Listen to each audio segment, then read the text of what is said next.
¿A dónde está papi?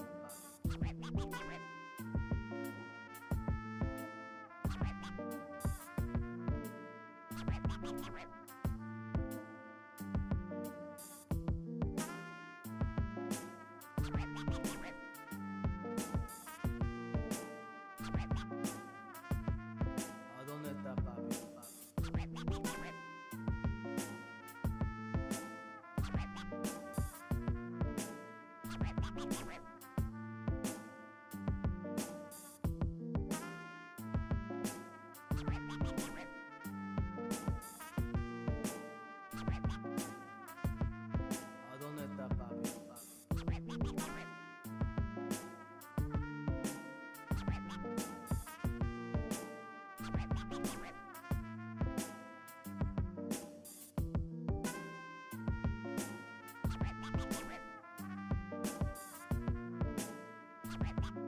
¿A dónde está papi? ¿A dónde está papi?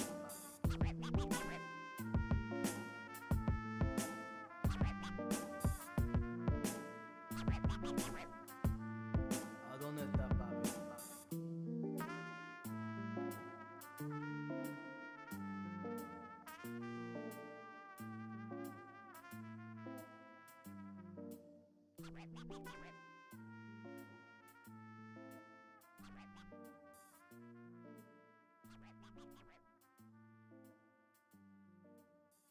¿A dónde está papi?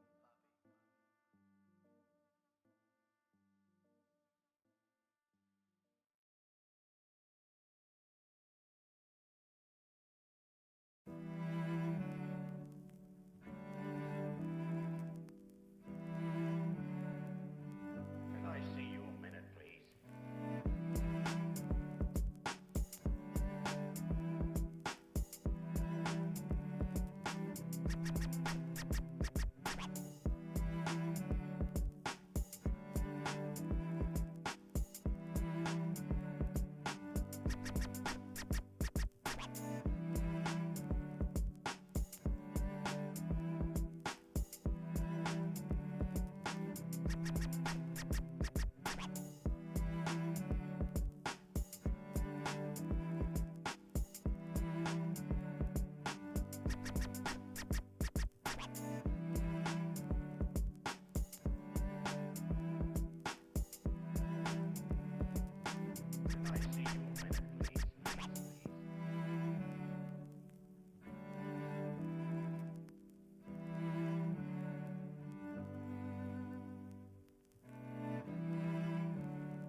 Can I see you a minute, please? Can I see you a minute, please?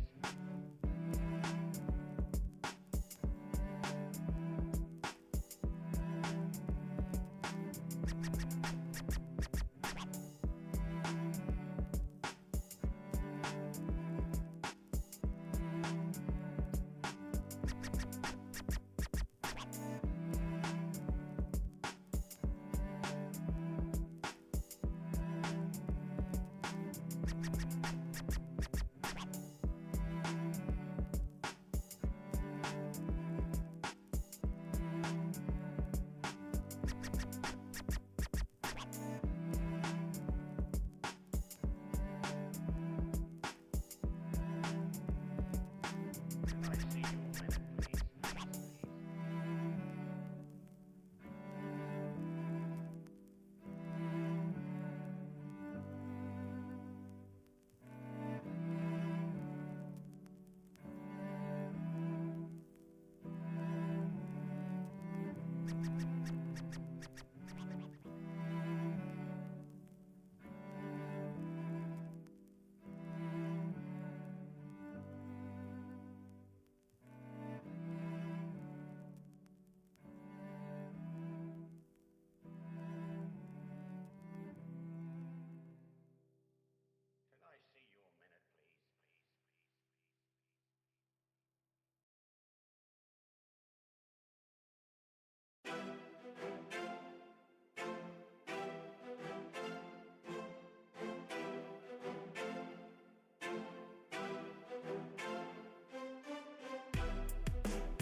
¿A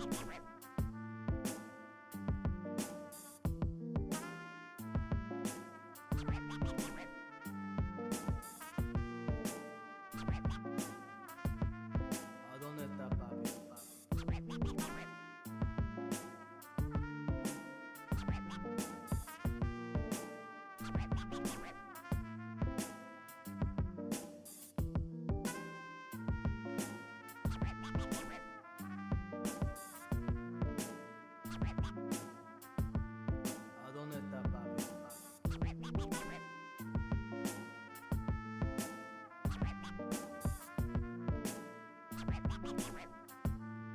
¿A dónde está papi?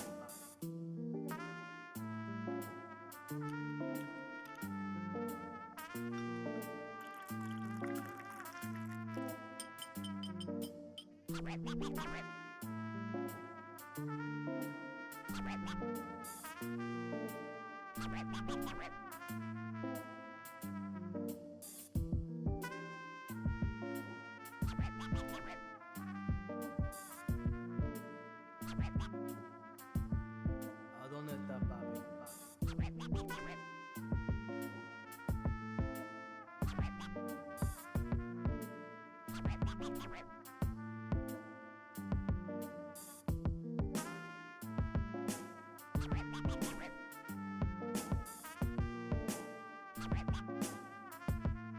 ¿A dónde está papi?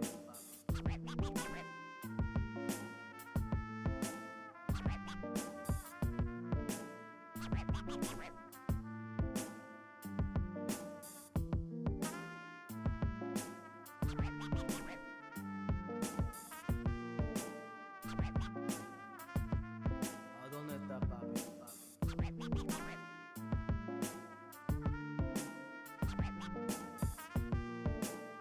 Welcome to the Thursday stream. I hope everyone's having an awesome Thursday. Welcome, everybody. Mayhem Hippie, hey. Cosmic Seeking, Alio, A-Bond, welcome. ¿A dónde está papi? Alrighty. How's everybody doing? Ooh. Alright, there you go. Dear Jack, good to see everyone. Good to see everyone indeed. We have a few things to talk about. Good. Rebounding from my COVID booster. Ooh. Sometimes that's like a rough couple of days, depending. It's my day off, so good as hell. Nice. That's what I like to hear.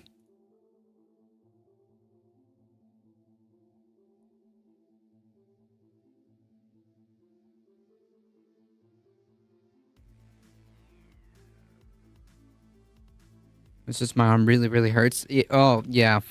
It's a bit of a dumb day. Maui looks so bad. Yeah, indeed. It looks like a war zone. So just to briefly talk about what's going on over there. So there was a massive, really bad fire. To my understanding, it's the worst fire in the U.S. In the U.S., like the worst fire within 100 years, I think, if I remember correctly. The videos on TikTok have been heart-wrenching to watch. Yeah, it's really bad. I think at this point in time, as if I remember the last update or the last information that we have, it's been about over 100 people have been confirmed to have passed, with like a lot of people missing.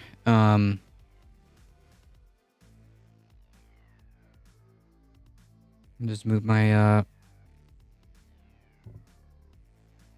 plate out of the way. 1,300 people are still missing. Yeah. And to kind of piggyback off that, there are little wildfires that are at the border of the Arctic right now. According to Twitter, Republicans want to shut down the GA so precious Trump can be saved. Let's see if it works. Supposedly, from what I understand, like I'm gonna wait until I get more information. or if anything really comes from that. But supposedly, what what's happening on that front is that they are trying to investigate the DA. It's one lawmaker who put that proposal. I don't know, or to remove the DA, I believe. Um, I don't know how far that's gonna go, but it's just kind of like it just kind of goes to show, right? Um, Republicans don't really give a shit. Like they're all in on this whole like MAGA stuff. FEMA blocking access to relief sirens did not go off like they should have. Yikes. Lucian has it going. People had too little warning. Yeah, I see that. Jesus Christ. I mean, like, me and my girlfriend were talking about this actually. That here, we didn't get any warning for any of the storms that happened either. None of the warnings got to our phones. I mean, heard a story on NPR the other day where a guy was telling about his neighbor couldn't withstand the ocean conditions and just gave up. And Jesus Christ. Well, I have had issues with sirens before. Oh, like they literally just didn't. They opted to like not even issue the warning at all. Holy shit.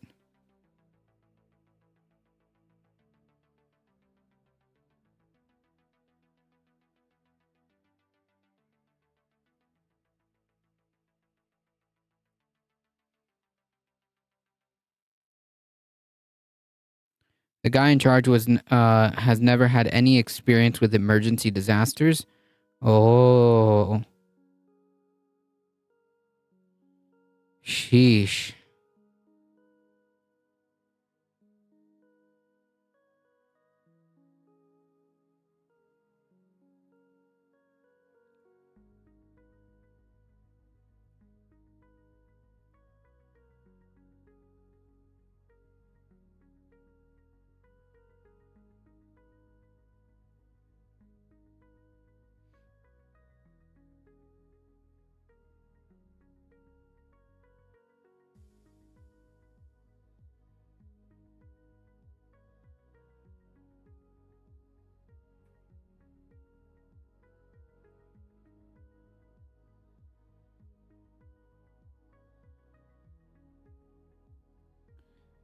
Well, it's all good. It's understood. If it's the worst in 100 years, no one has experienced it. Yeah, I think it is, um, the worst fire that the U.S. has experienced in 100 years, or something to that effect. I think it's the deadliest fire. Um, the deadliest fire.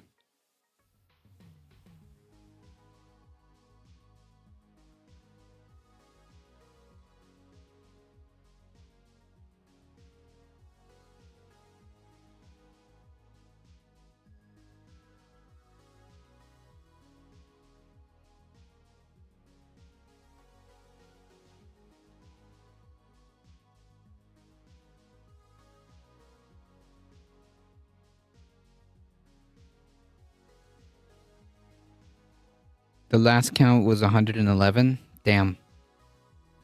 It's been all over TikTok. The relief and supplies coming in by water from civilians and other islands. No, this guy has never experienced a disaster. Period. Like none. Jeez.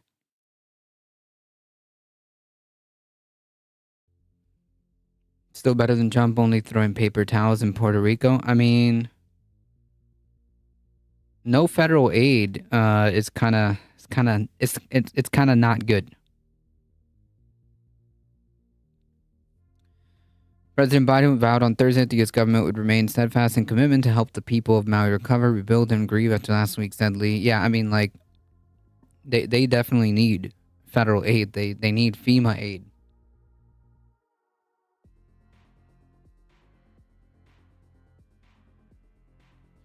FEMA is there, but there's so much red tape that the supplies are not going out efficiently. Yikes.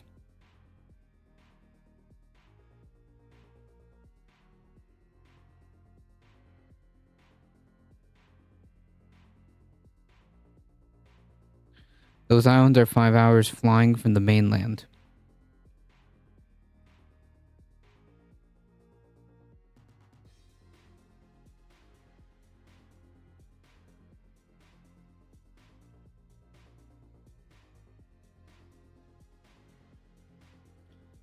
FEMA definitely needs improvement, 100%. Yeah. It's believed that a power line caused the fire. Either a power line broke or a tree fell on the power line. They believe this because right before the fire started, there was a short power outage right before the generator kicked in. Yikes. That's yikes.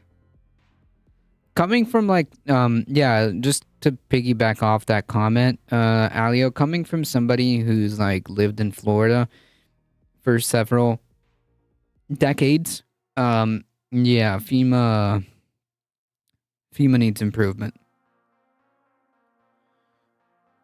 Echo Wrestler Dragon, how's it going? You saw that video of the fire being ignited, of how it all started? Yikes. Has something to do with the type of grass planted under the lines by the company. Oof.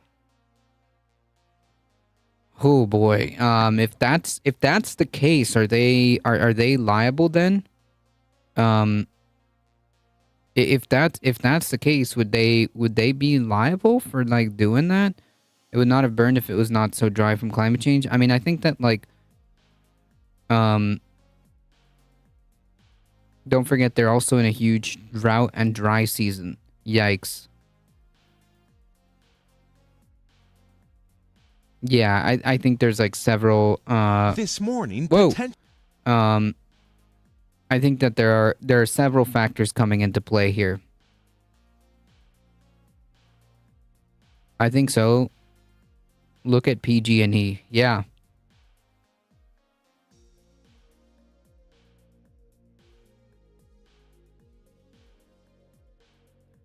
All right, let's take a look at this. The grass is said to be an invasive species from humans bringing it into the island. Started to say they were in a drought and there were strong winds from a hurricane down south. I saw that they're also said to possibly receive a hurricane or tropical storm head on early next week. Yes, there is a hurricane on the Pacific, but I don't know if it's going to hit Hawaii, right? I think it's like heading towards California. No?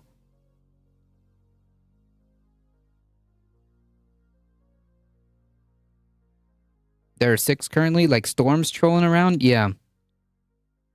Yeah, there's a few and a few more that are possibly going to form next week. Hurricane season is very active. All right, so this is the video. What may have sparked Maui's this morning, potential new signs about what may have sparked Maui's devastating wildfires. This surveillance video from the night before showing a sudden flash, later turning into fire in the morning. It's windy, and then there's a flash, and I think that's when a tree's falling on a power line. The power goes out, our generator kicks in, the camera comes back online, and then the forest is on fire. While the official cause of the island's blazes is still being investigated, data from Whisker Labs shows 34 major electrical incidents on the power lines around Lahaina that same night. There is video evidence of the very first fire starting. Yeah, and like here's a question. Was it just because of the storm? They have some pretty big long-term fires on the Big Island. I visited them. Volcanoes. Oh, yeah. Well, they're not wildfires like this. There's also eucalyptus trees, which are very flammable. Sheesh. In the middle of the island, and we literally have coincident data, simultaneous data that shows an explosion on the grid. Hawaiian Electric didn't specifically address that data or the multiple... Yeah, here's a question. Was this caused by the storm, or like just like bad maintenance of like the infrastructure? So they're calling for 4 major hurricanes hitting the mainland this year. California's getting its first tropical storm since 1913. Yep. Have you seen lava running into the ocean? No, I have not. I think the storm didn't help. Maybe both or both. I don't know. Lawsuits, but said in part, we know there is speculation about what started the fire, but the causes haven't been determined. With remains of more than 100 bodies recovered, most of them just ash, officials fear more than 1,000 are still unaccounted for. Overnight, the names of 3 more victims released, all seniors, including 90-year-old Virginia Dofa. But as more of the victims' names are released, the latest briefing by authorities turning confrontational when they were questioned about their competency and transparency in the fire's aftermath. You can look here and see if you can trust me. As tensions rise, we're learning more about the victims who have not officially been named, like Frank Trejos. Frank was escaping the blaze with his best friend, retired firefighter Jeff Bogar, when fire surrounded them. He said it was like laying on the ground with a flame torch going 80 miles an hour over the top of you. Jeff survived and later found Frank's body draped protectively over his beloved golden retriever, Sam. One sign of hope, the road to Lahaina now reopened, but the burn zone still off limits. We were granted rare access. Recovery teams sifting through 5 square miles of rubble and dust. This is the area where the active search is underway. It's a shopping center with coffee shops where people may have been enjoying their day when the wildfire broke out. Mounting questions as families look for closure from the debris field that's also hallowed ground. The power company's CEO has also pushed back on criticism that the power company should have cut off electricity to the island as those wind speeds picked up. Yeah, like that's what I'm asking. Like, is there some kind of like questions about infrastructure? I don't know. Most awful thing is the realtor company's already calling people to sell their property. Are you freaking serious?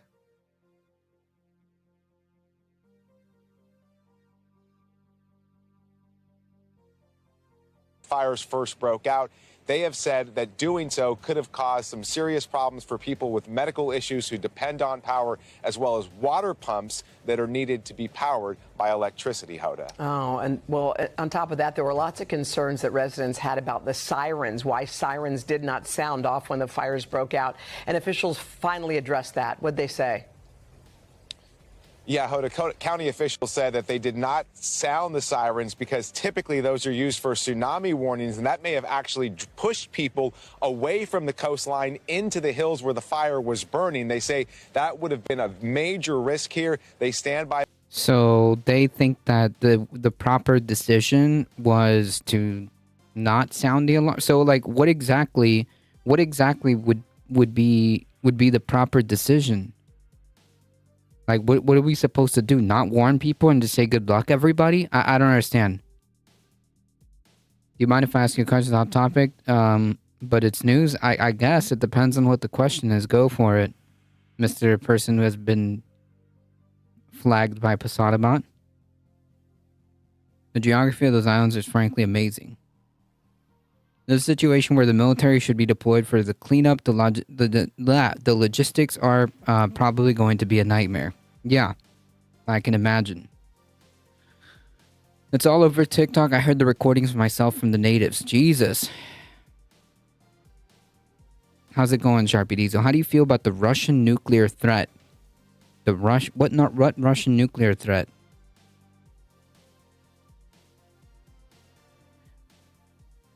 Look, they've been doing this since like forever and a half. Nobody wants a fucking nuclear war, okay? They're not gonna do shit.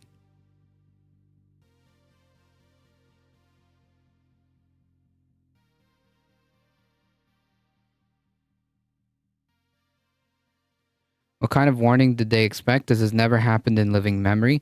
Yeah, but like, I guess the criticism is like, hey, why didn't you do something?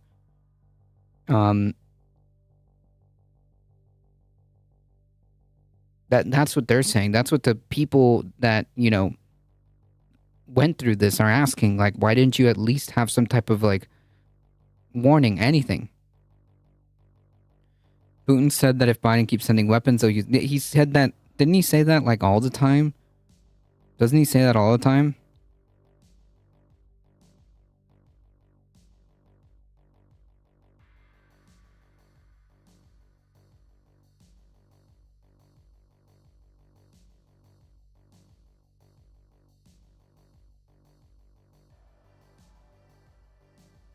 So we can ignore that because he says that all the time. They could easily set off alarms to give those folks a few more minutes to flee. Yeah, I mean, they should have had at least some kind of warning system like on your phone, and it should be able to I know I'm just playing like armchair fucking like disaster management, right? But like shouldn't they have, or like just as a government kind of just like as a government operation, shouldn't they have the ability to send you like alarms and then base that alarm of like what the situation is? Like you could get like an emergency text saying tornado, seek cover, an emergency text saying wildfire, evacuate, an emergency text to say hurricane, evacuate. I don't know, like I'm just spitballing over here.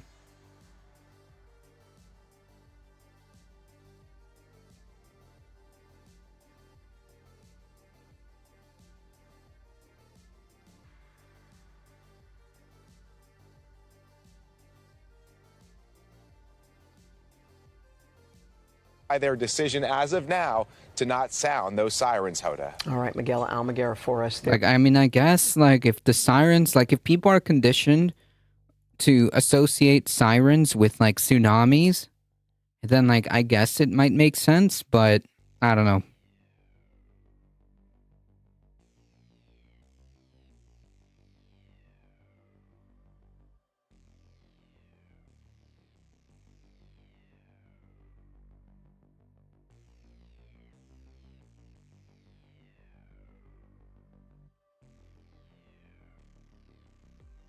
Well, now there's a huge test of the emergency broadcast system coming up. Gotcha. How can I see that? How can I see that? Does it automatically do it like on your phone, or do you have to like tune in to something? I don't know. Cause like the last storm that came through here, we got nothing. We didn't get like a message. Nothing. The sirens, the tornado sirens didn't go off.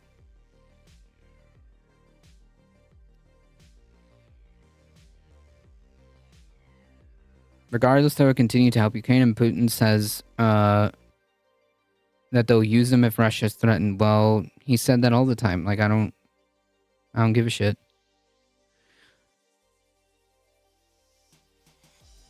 The settings on a cell phone can if you opt in. I thought I did that. Like, I went back and checked. Whatever happened to that? They're still burning. What are you talking about? They didn't go anywhere. In fact, I've got a new video queued up on it.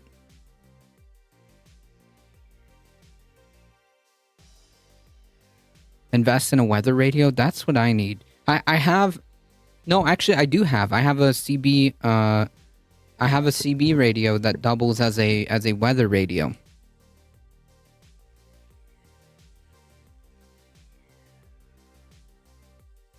What kind of alarms do you know that they have? Free people would reject the idea that all their phones would be set off. Imagine there would only be air raids, hurricane, and nuclear warnings. And, well, no, you should have a text message alarm system. I mean, we have it here. I know that because it's happened.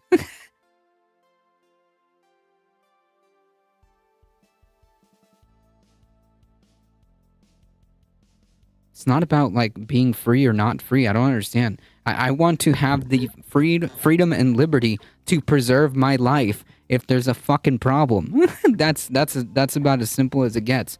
I'm still getting air quality alerts here. Sheesh. Grew up in Illinois and had one growing up. Got it. Even if they had to do it through an Amber Alert, I always get those. No, I barely get them now. Everything's on fire. People want to bomb us. I don't know, man. You're just like making things. You're making assumptions based on like empty words. There's poop in the water. There's always has been. Cartels are bringing hella drugs. Always have been. Is this like news to you? Is this news to you?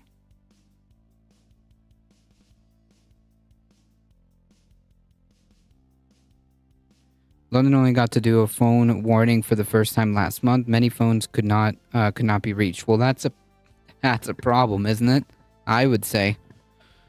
Fish definitely poop in the water. Yeah, this is a known scientific fact, confirmed. Fish indeed do poop in water.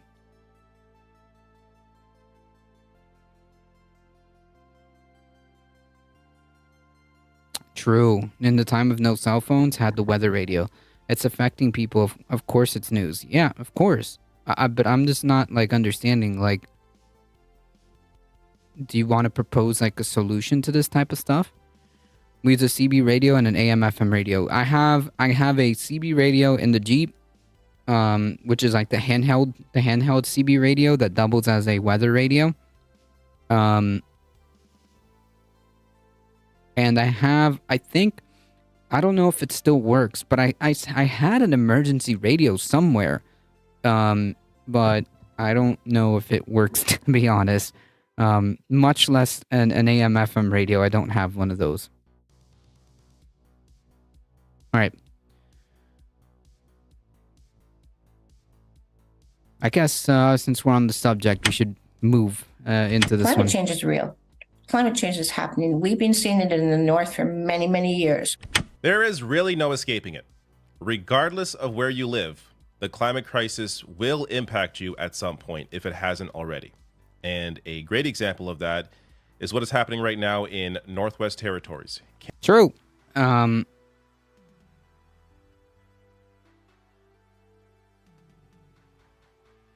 They could have just sent another missile alert. No, they might have ignored it. They might have not taken it seriously. You can have a grant to have a CB tower installed on your property. Then your property becomes a protected airspace. Well, at least in Vermont it does. Wait, can I have a CB tower? Because, like, a CB tower would be fucking awesome. It would extend the range of the CB, right? Hold on. Can I get a CB radio tower? Question mark.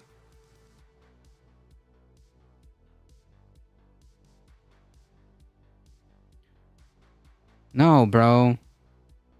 I don't want an FCC tower. I just want a CB tower.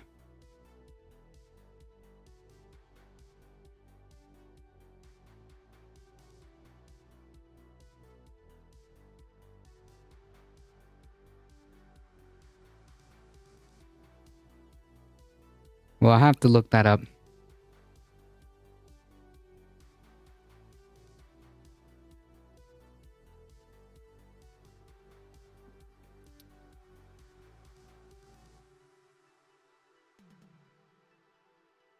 A federal grant?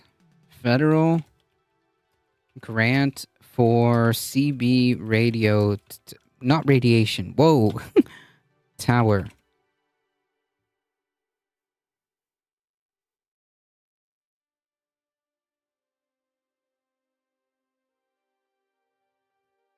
That would be a shortwave radio. Shortwave radio tower? Question mark?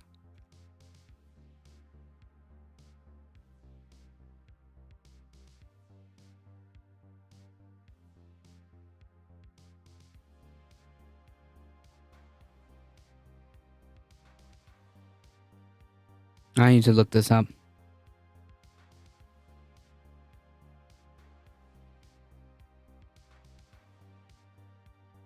Imagine coming into like a chat with like, obviously we have like pretty robust like moderation tools. Like imagine, yeah, like this person was already immediately flagged as a ban evader, and then like their username is "I'm here to get banned again." Okay, that's a good meme. I know this is horrible, but fire on an island is one of the lesser problems with the U.S. at the present. I mean, like, it doesn't kind of like diminish the fact that this happened, right? It's a pretty messed up, like, it's a pretty messed up thing. Then it comes into like the broad narrative of what we're trying to talk about when it comes to climate change.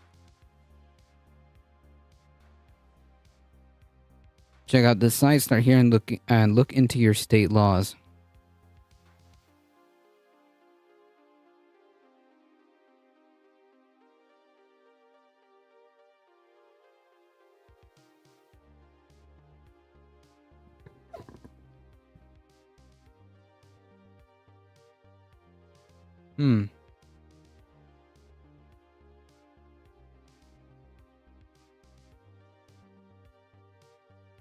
How many people in the U.S. get shot each day? I don't know. Why is that a relevant question?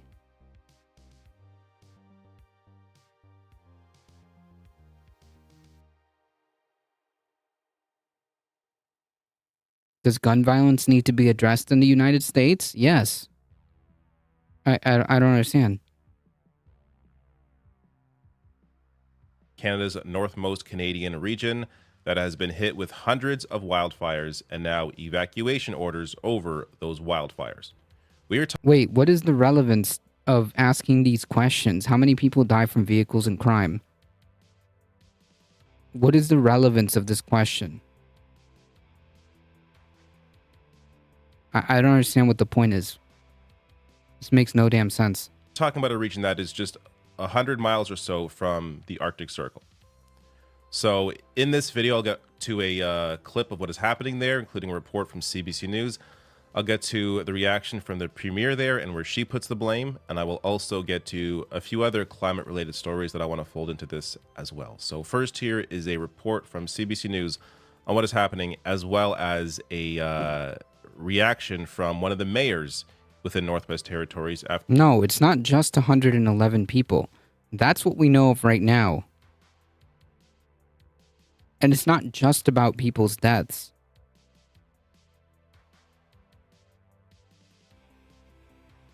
It's about the broader narrative of what we're talking about.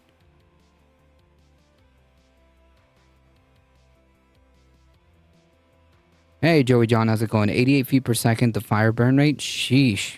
This one, the Canadian wildfire?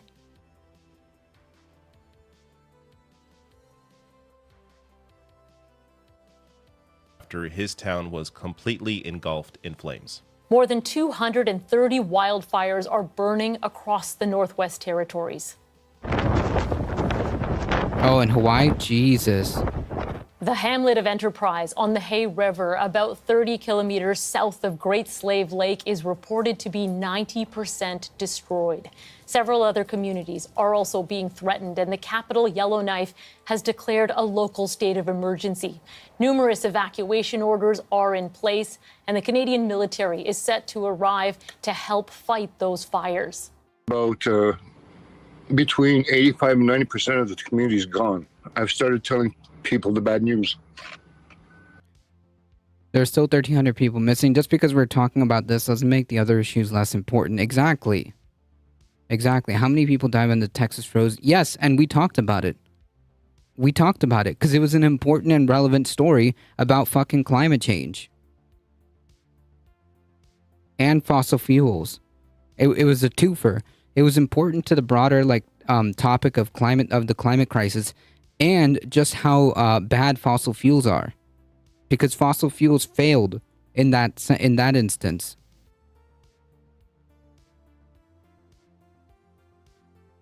Yes, and and the Florida floods, which is again a broader topic of the climate crisis. So I don't understand what the point of even making the original comment was, if you clearly understand what we're talking about. We know gun control, crime rates, and other issues are still important and attention. We know our infrastructure is shit. We know the U.S. has many problems. True. It's hard. We're a very close-knit community. We're all friends, and it's painful. As long as we're okay and breathing, we'll fix everything. Imagine living somewhere your entire life, and within a week, it's gone.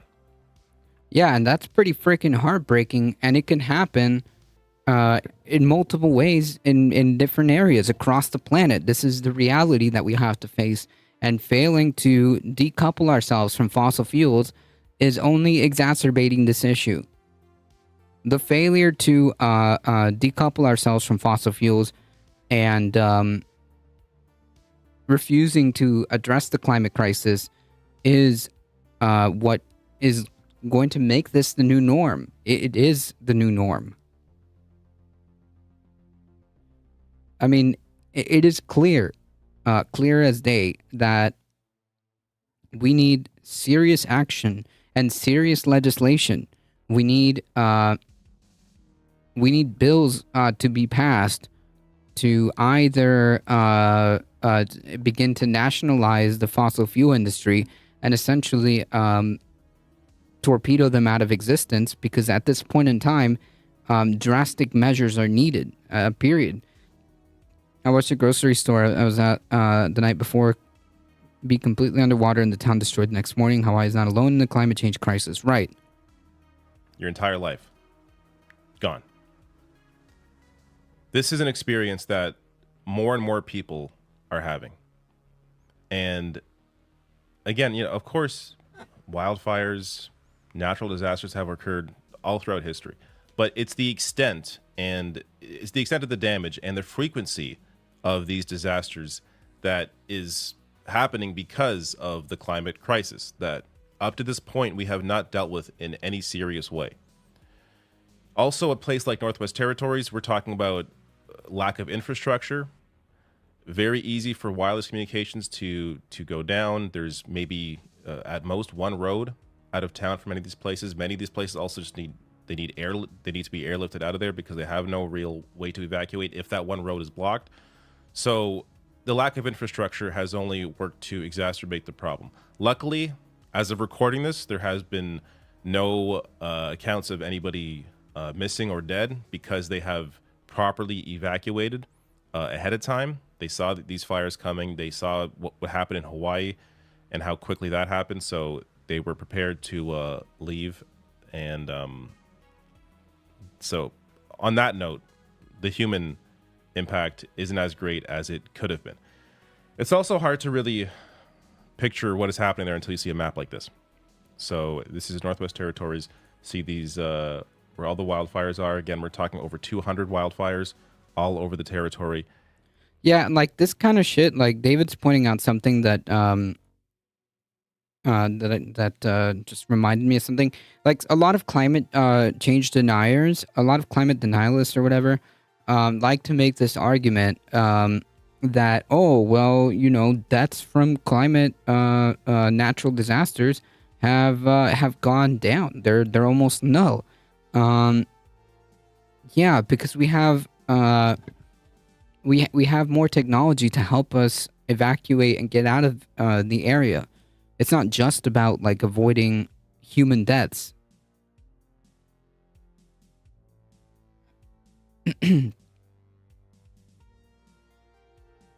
That's wild, Mayhem Hippie. C-SPAN and Washington Journal this morning exposed how many climate deniers are. There's a lot of them. And worst of all, they're in positions of influence. Something like 78% of indigenous land is on fire in the northwest of Canada. Jesus. It's really hard to imagine. And again, we're talking just, you know, a few hundred kilometers from the Arctic Circle there. Now, they have just declared a state of emergency. Yellowknife, which is the capital there, is roughly 250 miles south of the edge of the Arctic Circle. This summer alone, Northwest Territories has seen more than 2 million hectares burned, a figure that is set to increase with the new wildfires that are currently active there. July saw the hottest day ever recorded in the far north of the country when Fort Good Hope, a community about 500 miles northwest of Yellowknife, hit 37.4 degrees Celsius, which is about 100 degrees Fahrenheit. Do I have to explain how crazy this is to have the hottest day ever recorded about 100 degrees Fahrenheit right by the Arctic? And these sorts of occurrences, I mean, I covered earlier, back in July, there was the hottest day ever recorded on Earth, day after day after day after day. Yeah, it was a week. It was a back-to-back-to-back record. 4 to 7 days in a row of the hottest days ever recorded on the planet. Let me get to the reaction here from the Premier of Northwest Territories and where she is putting the blame. What is your message, Premier Cochrane, to people who are watching our conversation and watching what's unfolding there in your territory? I guess being that you're in the South, it would be a different message to our residents. But for the people in the South, climate change is real. Climate change is happening. We've been seeing it in the North for many, many years with our permafrost melting, our sea is melting, Arctic sovereignty, people are worried. We've had forest fires, floods, heat waves that are breaking records, even hotter than Ottawa. We need to pay attention. We need to make sure that we are doing our part to fight climate change. And we need to make sure that the North has the resources. I've been saying, I'm so tired of saying it, that when an evacuation happens next year, that I don't have to worry that a community has no road out, that I might have to put people at risk, that communications will go down and I won't be able to call people. Here at Noble Night Games, we've been carefully growing. That is not acceptable. We've been saying it well before my time, decades and decades, that we need the same infrastructure, the same as everybody else. And then she goes on to blame the federal government over decades, we're talking both liberals and conservatives, for not putting in the necessary infrastructure needed in places like Northwest Territories to exist generally, but also it's especially needed during times like this. Yeah, when and it comes to need. There's no serious movement to seriously decouple ourselves. Istanbul, Turkey has warned that they only have 2 weeks of water left. Jesus. Been telling folks for years that the North is losing snow that is important to our water table. Yes. Needing more roads out of these areas when it comes to needing more wireless infrastructure to be able to contact people. This is a serious problem when it comes to land that is largely ignored, and we're talking land that is also largely populated by indigenous communities. So this has been an issue, whether we're talking about clean water, whether we're talking about just general infrastructure apart from water. This is an ongoing issue in Canada, and it's one that really needs to be addressed properly by anybody in power. I also want to read this. I just saw this paragraph, and I just thought the irony here was worth noting. So blazes have engulfed parts of nearly all 13 Canadian provinces and territories this year, forcing home evacuations, disrupting oil and gas production, and drawing in federal as well as international firefighting crews. Disrupting oil and gas production. The irony here that, oil and gas production have only led to exacerbate the issue of climate change, have only led to climate change. And here, the impact of what they have done have now led to impacting their production as well. This is, I'm going to get to more stories here in a second around climate change, but this is an issue that is, and I'm maybe talking about this in all my climate change videos now because it's necessary. It can be very hard to process all of this because it's tough to see what we can do as individuals. But it's important at the very least to understand that this is a serious problem. And when it comes to any sort of involvement in public life, be it voting, be it activism, whatever it is, just conversations with your friends and family, it's important to be aware that this is the number one issue. Because without the planet, nothing else exists. So understanding that this will impact you, if it hasn't already, this will impact you at some point. Understanding that, being better informed on this, and being able to influence in whatever way you can, that is why these stories are important. It's important to be aware of this. It's also important at the same time to, not live in fear. Live your life. Enjoy your life, of course. Live in the moment. Don't take anything for granted, but also be aware of important issues like this. And maybe how you can, have an impact in any way, even if it's just conversations with friends and family. Let me get to some other climate stuff as well. Yeah, the doomerism can really accelerate, especially when talking about the climate crisis, because once you understand what's going on, it gets really easy to be doomer. So I think like the best way is to acknowledge the doom, accept the doom, and then transform that energy and try to do something. We have large toxic algae bloom in the river. People can't go in the river. I'm sure it affects the fish. Yeah, undoubtedly. Sing the doom song like from the video game. Well, since it's worth noting in this video, of course, you all saw the devastation in Hawaii and the wildfires there. Oh, from Invader Zim. Sorry, not familiar. An increased problem in Hawaii. So AP just released a report on this. Over decades, uptick in fire and other disasters in Hawaii. So disasters in Hawaii are driven by several things, including changes in land use, invasive grasses, climate change, and geological shifts. So there has been an increase over the years, and especially you're seeing an increase in fire over the years as well. This is also going to lead to... yeah, we've talked about this. The oceans might be showing my age. No, I know who Invader Zim is. I just didn't watch. I just didn't watch that cartoon. I'll be honest. Climate crisis will lead to more issues down the road here. So our oceans are the warmest in recorded history, and this feeds right into hurricane season. So Atlantic hurricane season is now predicted to be above normal this year. So NOAA forecasters have increased the likelihood of an above normal Atlantic hurricane season to 60%. The outlook issued in May predicted just a 30% chance. The likelihood of near normal activity has decreased to 25%, and there's a 15% chance of a below normal season. And they predict roughly 14 to 21 named storms, and that includes roughly 6 to 11 hurricanes and 2 to 5 major hurricanes. Also, the main reason scientists expect more activity is that ocean water in areas of the Atlantic Ocean where hurricanes form is abnormally warm right now, as I mentioned earlier.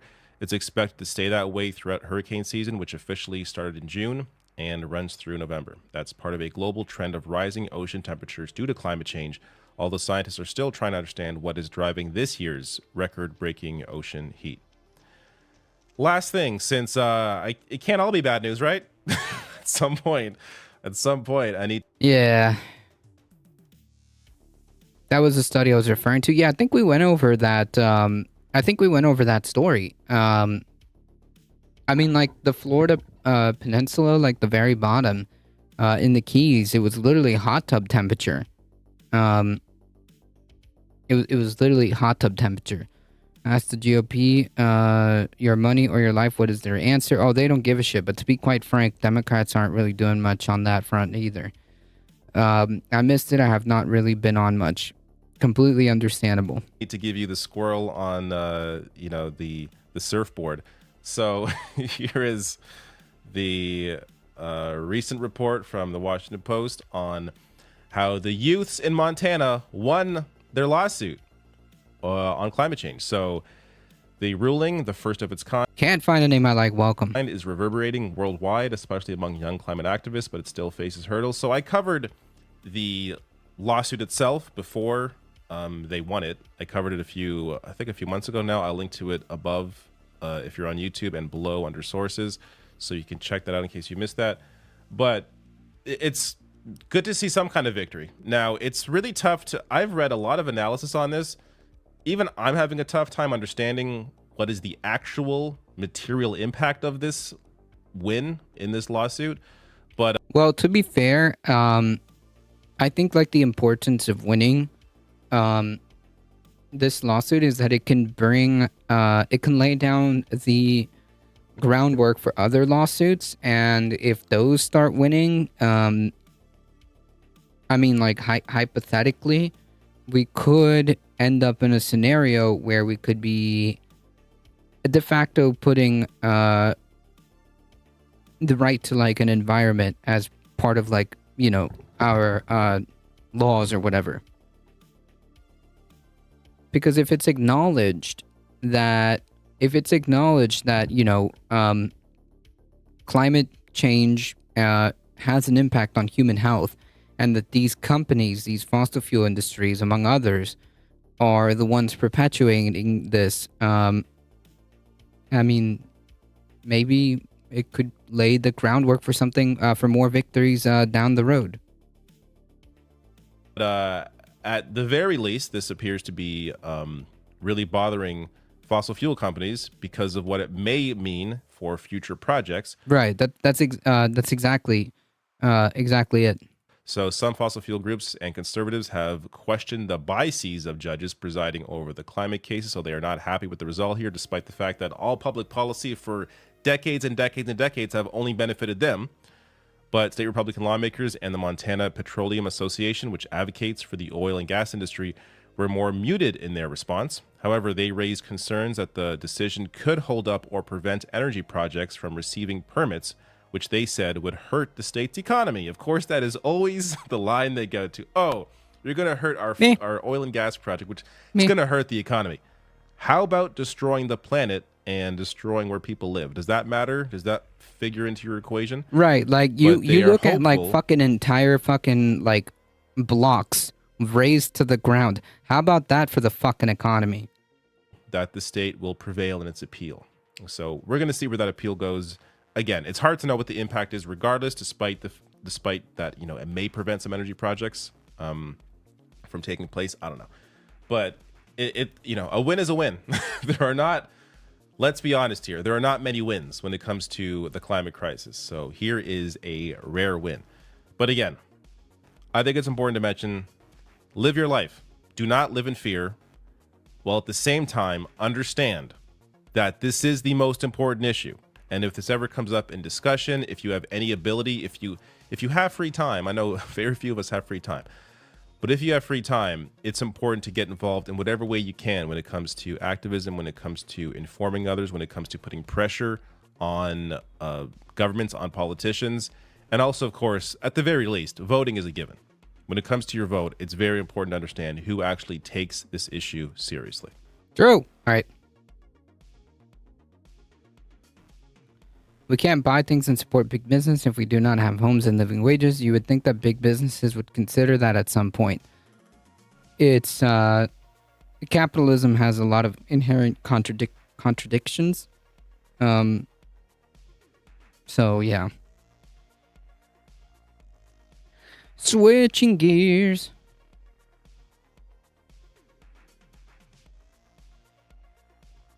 Folks, Marjorie Taylor Greene is gosh darn mad right now about the fact that we do not have Republican attorneys general out there prosecuting and arresting Democrats. It's a shame. That's actually not true.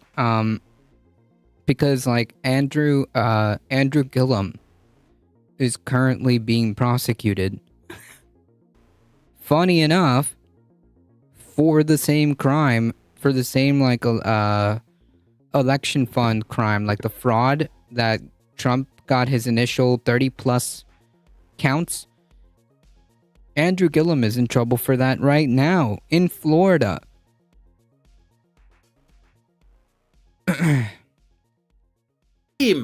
She tells us. On the platform formerly known as Twitter this week, Marjorie Taylor Greene sent out this post. Oh, true. They also went after Cuomo. Asking why aren't these Republicans arresting Democrats left and right? Here's what she said. Why hasn't a Republican state AG or Republican county DA arrested Democrats for crimes they've committed? Ken Paxton was trying to until the Texas rhinos impeached him. Democrats have gone full communism and are playing for... True. Known communist party. The Democratic Party. Known communist. Communism means, what? Communism means what? So communism is when Republicans don't prosecute Democrats, or communism is when Democrats prosecute. I don't know. I don't understand. Makes sense. Told you Marjorie Taylor Greene is big mad. I mean, yeah, but it doesn't. I mean, like the deeper story here is that the difference is that, like, hey, if you have something, Comrade Kamala, true. The difference is like if you're gonna prosecute somebody, you better have fucking receipts, right? Like the whole reason why Trump is in hot water is because there's plenty of evidence to put him in the position that he's in. Period. If you want to fucking like present cases, that like there are like and there are Democrats who are committing crimes, then fucking present, like shut up and present it to the fucking like DA or whoever is like the proper the proper person to receive that, the Department of Justice or your local I don't give a shit. Present the evidence. Like don't just go online or go do interviews and screech about it. Because nobody gives a shit. Like this whole fucking dog and pony show with the whole like Hunter Biden nonsense that turned out to have nothing other than like, yeah, Hunter Biden probably committed fraud and he's in some hot water for that. But they were unable to find any links to the actual president. I mean, like, I don't understand. Like, either put up or shut up. It's that simple. Yeah, the Hunter Biden porn, exactly. They don't have evidence. That's the problem. Exactly. Either put up or shut up. Like nobody gives a shit. Once the DOJ finishes with Trump and his alleged criminal syndicates, they just need to keep going and mow down the corruption on both the Dem and the GOP side. We also need to revive the concept that government corruption is immoral and unacceptable. If only we can go back to the days where if you got caught with like the most simplest, like innocuous thing, you'd have to step down. But those days are gone. Conscious Canuck. It's time for Republicans to grow a spine.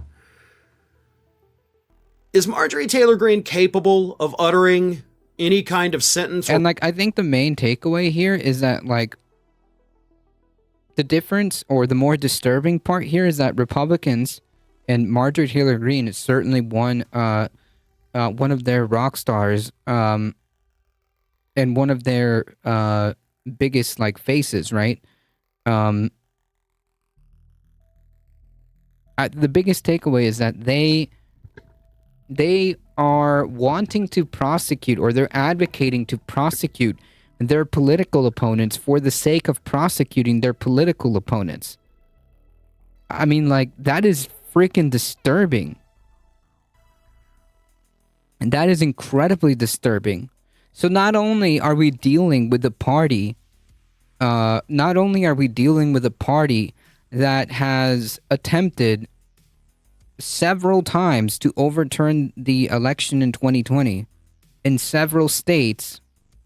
They coordinated an effort to do this, engaged in insurrectionary behavior. They emboldened an insurrection that happened on the Capitol. They are inspiring domestic terrorists. And they repeatedly talk about prosecuting their political opponents for the sake of prosecuting their political opponents.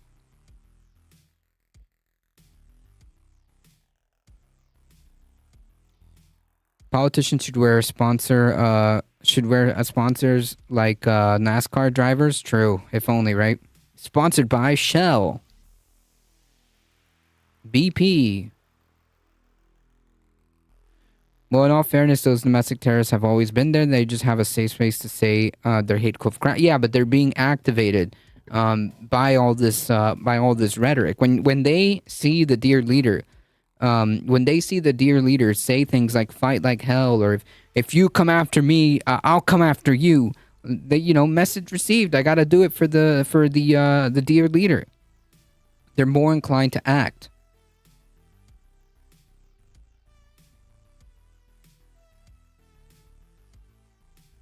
Or paragraph that does not include the word communism? Because at this point, I am firmly convinced that her brain will literally explode if she doesn't throw the word communism into every third or fourth. Yeah, like, and nobody can take these kind of nobody can take like the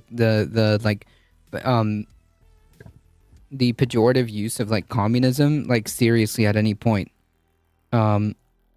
Because like when these people say communism, they just mean They just mean people I don't like. That's it. John 39000000. Thank you for the follow. Fourth sentence. Because, man, she throws that around like people say ifs and buts. Yeah, and it's on purpose, too. It just means nothing, really. Like, whenever you hear Republicans say, like, communism, it literally just means nothing. You can disregard what their opinion is after that. And she has no idea what it means. That's the funniest part. It's a stupid person trying to sound like a smart person by using big words that they don't understand, hoping nobody else understands them anyway. Unfortunately for her, communism is not really that big of a word, nor is it that impressive to use in everyday conversation, and most people do understand what communism actually is, and what she is describing is, of course, not communism. She would be describing, by the way, authoritarianism. That is the word she is looking for, authoritarianism. But let's get back to the point here, right? Let's not argue about her grammar. We'll be here all day. Why aren't Republicans arresting Democrats for their crimes? Well, because you have to find them, dude. Like, I'm not saying that they don't exist. Obviously, we just gave 2 examples off the top of our head. We just gave 2 examples that are off the top of the head, right? But fucking, like, present the evidence, dude. Don't screech about it. Just fucking give it to the DOJ or your local, whoever fucking needs to have that evidence. And then she says, Ken Paxton over in Texas, the indicted, Texas Attorney General, he was investigating Democrats. No, he wasn't. Like, you just made that up. That is just something you came up with. And in order to justify your idiotic statement, you claim that Republicans then retaliated against Ken Paxton for arresting Democrats, which never happened in the first place. So that's quite the tall tale there, Marjorie. But your big thing, why aren't they arresting Democrats? And Marjorie, I think you know the answer to that. They're not arresting them because they're not breaking the law. Think about it for a second, folks. I mean, that's the thing, Farron. People aren't thinking about it. That's the thing. A lot of these folks aren't taking 5 seconds to fucking, like, question any of these statements or any of these claims. Farron's assuming too much when he says most people know what communism is. You know what? True. Folks, think logically about what Republicans are saying here, right? They're telling us that these prosecutions of Donald Trump are politically motivated. They're trying to take out their biggest opponent, even though polls show us, a poll yesterday showed us a majority of voters say that they will not vote for Donald Trump again. 53% of the public says they will not vote for Donald Trump. So he's not a threat to President Biden. Honestly, I believe he is not a threat at all. The threat to Biden is Democrats staying home in 2024. He could definitely lose that way. But he's not going to lose because Trump is exciting people and flipping moderates over to his side. That's not a thing. So on the surface, this alleged political prosecution is total BS because Trump's not even a threat. And let's take it one step further. Let's assume that this was some kind of political persecution against Republicans. Then why are they only going after the one guy? Right? I mean, if you're going to go big, if you're going to do the political persecutions that she claims are communist, why not go after all of them? Like, why are you not going after Greg Abbott in Texas? I mean, he is setting traps for migrants that are killing people and maiming them. You know, why are we not going after Ron DeSantis? Why are we not going after Sarah Huckabee Sanders? Why aren't we going after Mitch McConnell or Kevin McCarthy or Matt Gaetz? It's not a political persecution. It's a criminal prosecution. And the reason that Republican AGs and Republican DAs aren't out there arresting Democrats left and right is because, contrary to Republican belief, Democrats aren't the ones out there constantly and consistently breaking the law. Hey everyone, this is Aspen. Cute. To persecute them, you need to control the state structure on a level that they cannot. Exactly. Yeah, it's just a fantasy. It's a fantasy that they feed their base, because their base does not run on any kind of logic. Their base runs on feelings. That's it. They're breaking law. They're just not obvious about it. Right? They haven't been caught, or they're engaging in legal schemes and whatnot. The point being is that, like, if you want to make these accusations, then just fucking bring the evidence, bring the receipts.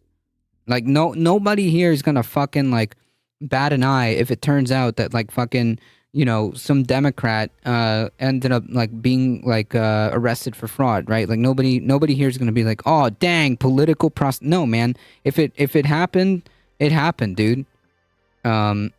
If it happened, it happened. Like the same goes again. The go-to example, it's because it's pretty recent, was the Andrew Gillum case. Like the dude committed fraud. He used election funds or some. I think that's what he was getting. That's what he's currently being charged with. He's using funds, and he's using funds that he was not supposed to. That's a huge no-no. Fucking around with like election funds is a big no-no. There should be harsh repercussions because you don't want to set that precedent that politicians can just use election funds willy-nilly. And yeah, apparently there is enough evidence. He got indicted, and so it is, and that's it. He's a Democrat. Is there like a Republican persecution because like he got caught doing shit he wasn't supposed to do? No. My point is that in Marjorie Taylor Greene's head, and a lot of like these MAGA Republicans and Republicans in general, in their head, they're actually okay and willing, if they had the opportunity, to persecute political opponents for the sake of being political opponents. That's literally what they would do if given the option.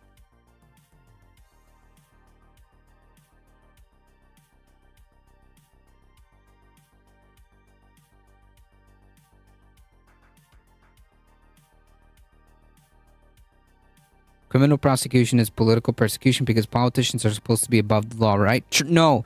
Only my side is allowed to be above the law.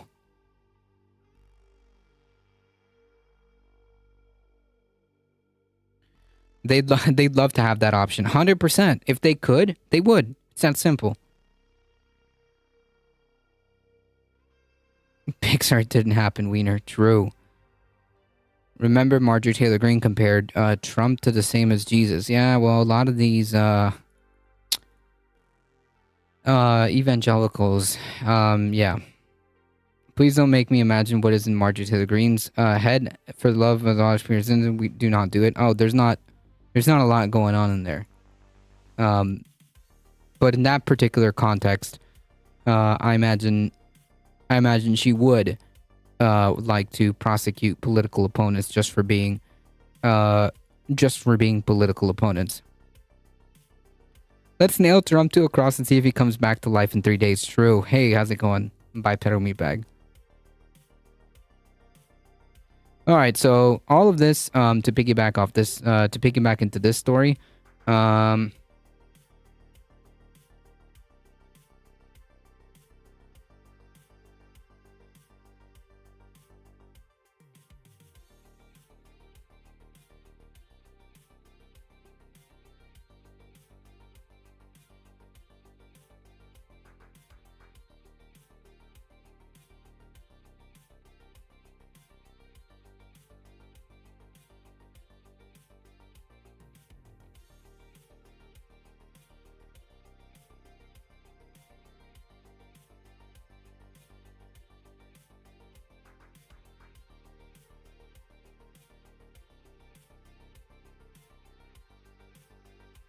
If he does, I'll take back every single bad thing I've said.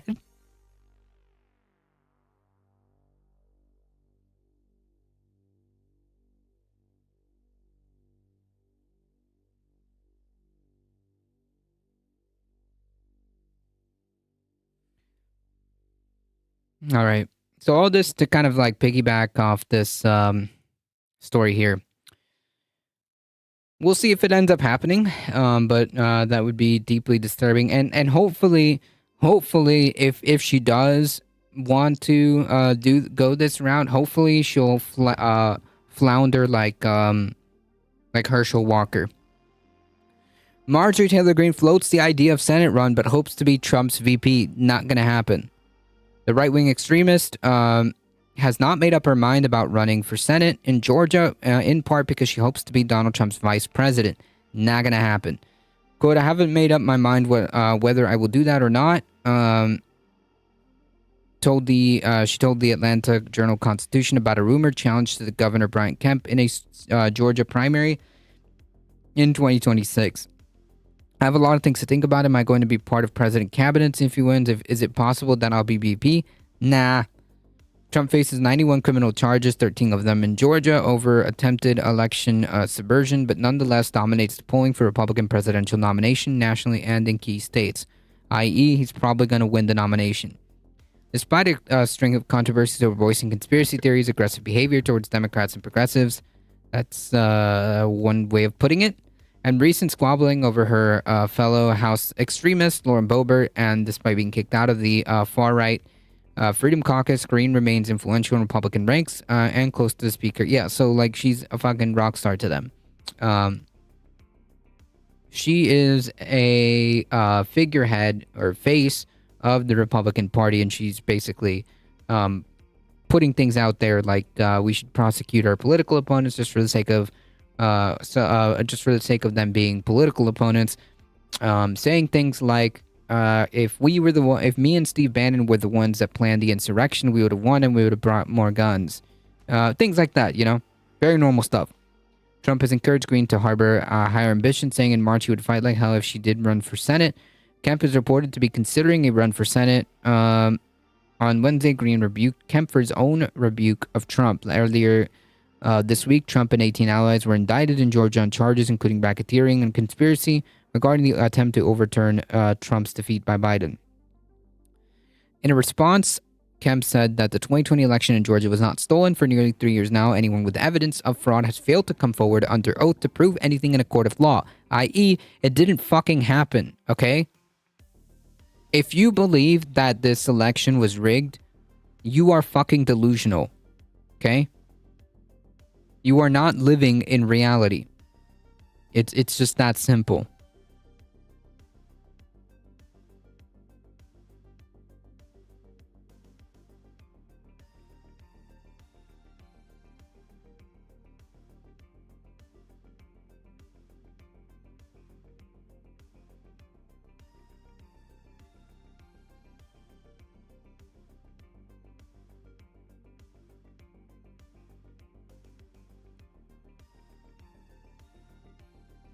Does hot air really count as a renewable resource?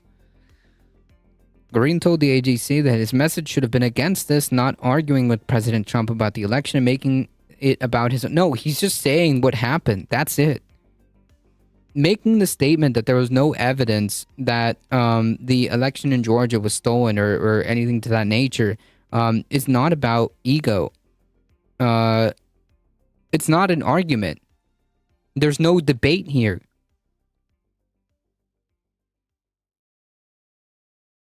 There's no debate. This isn't up for discussion. Okay?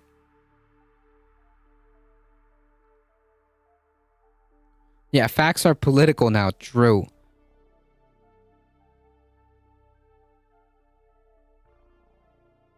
Didn't a GOP aide just get caught pretending to be a McCarthy aide? I don't know.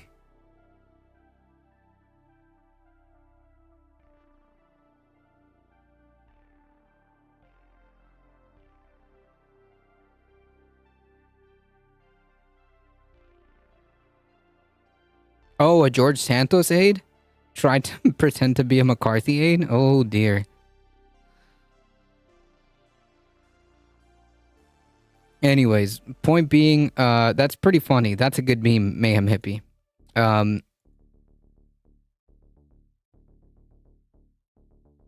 That's a bad statement, and I was very upset. I was upset that he told the truth.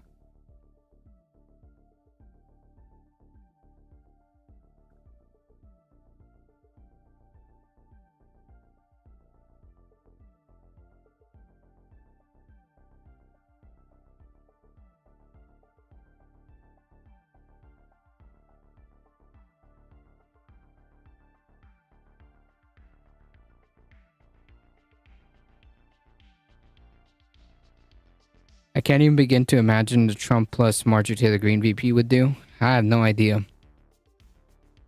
Trump did not immediately comment about Greene's wish to be vice president. It's not happening. How dare you besmirch my honor with facts? True.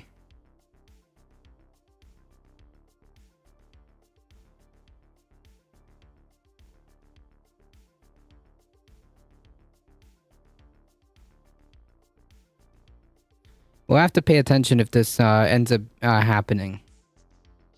I think it's more likely that she runs for Senate than it is her becoming VP. Like, that's no.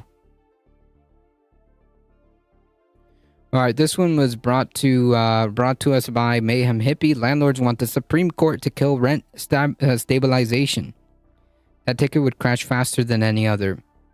I mean, like that. Yeah, that would be the ideal scenario, right? She would never win any election outside her district. Yep.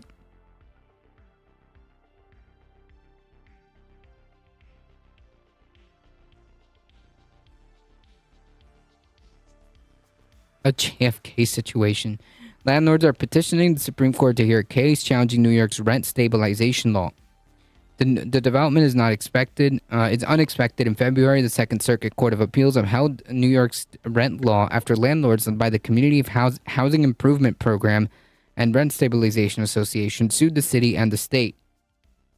A spokesperson for CHIP and RSA told Gothamists that the landlords have always expected the case would ultimately be decided by the Supreme Court. Now they're shooting their shot. The case started almost 4 years ago in July 2019 after the state hardened tenant protections through a slate of legislation that made it difficult for landlords to raise rent above the annual increase approved by the Rent Guideline Board, eliminated vacancy and renovation bonuses, and reduced how much landlords could raise tenants' rent to pay for major capital improvements. Oh no! Anyways, RSA and CHIP promptly sued the city and state, claiming that the laws violated the Constitution's takings clause by forcing them to cap prices and limiting their ability to evict tenants. Fuck you. Fuck all of you. They lost the first in the Eastern District Court in 2020 and then again this winter in the Second Circuit. After hearing arguments in this case, the Second Circuit wrote, the case law is exceptionally clear that legislators enjoy broad authority to regulate land use without running afoul of the Fifth Amendment. Fifth Amendment's bar on physical takings. This is going to the Supreme Court. Oh yeah, 100%. Which is not good given their history with big businesses and capital. We do not hear the F word often. Nah, these guys deserve it. Like, if you're genuinely that freaking evil, that your response to, hey, can we maybe like not raise the price of people's roofs over their heads, especially now given like the circumstances and especially now given the circumstances, like yeah, you can absolutely get fucked. We kind of do. I try to limit my my F-bombs, okay? This is a kid-friendly this is a family channel, okay? This is a family channel. Hey Globus, how's it going? I got 2 words for property owners. Eminent domain. Yeah, I mean, from your lips to God's ears, right?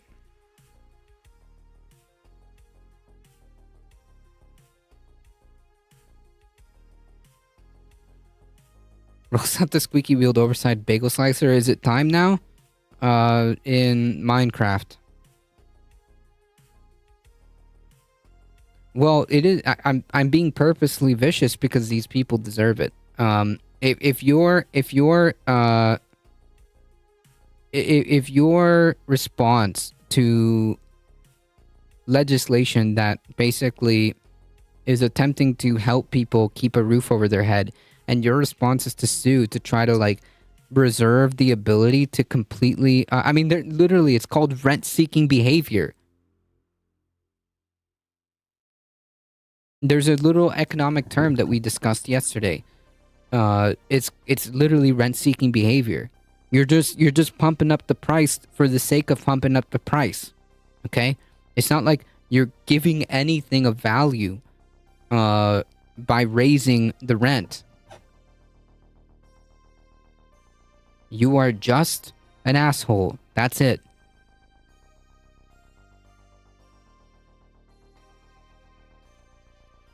The plaintiffs are hoping that the Supreme Court, now stacked with conservatives, are more amenable to their argument. Of course, landlords are also optimistic because of the Supreme Court's recent Cedar Point Nursery versus ASEA decision, which reverses state regulation that allowed union workers to recruit on private firms. Landlords have argued that rent stabilization presents a far greater taking, as tenants are guaranteed lease renewals with occupancy rights passing on to family members.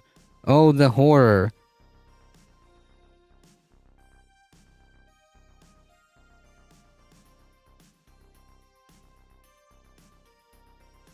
Rents are increased now based on some AI app that calculates rent averages in a region and tells owners when to raise the rent and stay ahead of the average. Right, which kind of like cascades that problem. Because like, hey Michael Hassler, how's it going? The rent is too dang high. Exactly. Like if you have a house that's being rented for, I don't know, 1,700, and then the person now next to you is going to say, well, now I've got to raise my rent from 15 to 17. And then the person next to them is going to raise it to 19, and so on and so forth. What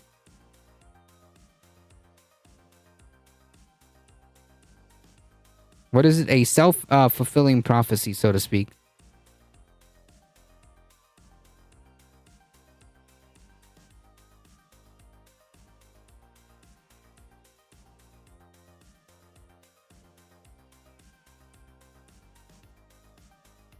I had a rent-controlled apartment before buying 3 bedrooms for $700 a month with a yard, and allowed my dogs, older gay college professor that owned the duplex.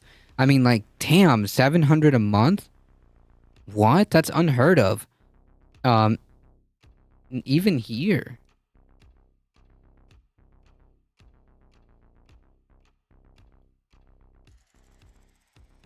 Absent unlawful acts, tenants and their broadly defined successors are entitled to lease renewals in perpetuity. The landlords write in their petition disclose whether or not the seems plainly descriptive or ominous is a question for the reader. In this case, those readers include Clarence Thomas and Neil Gorsh, which we know that.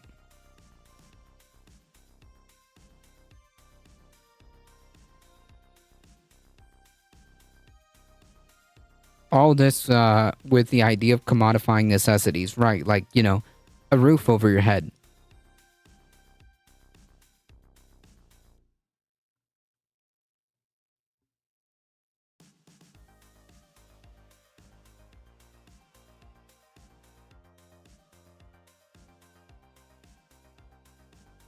I love James from the internet. I currently pay $800 for a studio. If I were to move for a different apartment in the same building, the rent would start at $1050, likely for the same size apartment. That's just brutal. Faces of Atari, thank you for the follow. A-Bond, thank you for the 100 biddies. Thank you.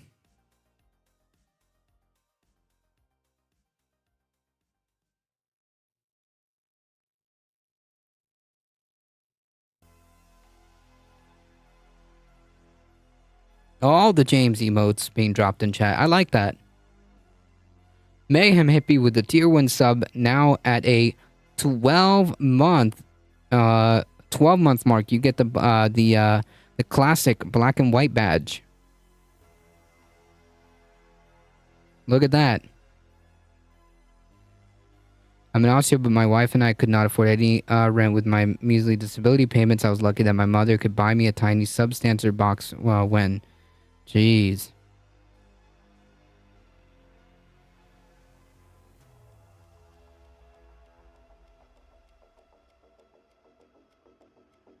All landlords are parasites. A lap.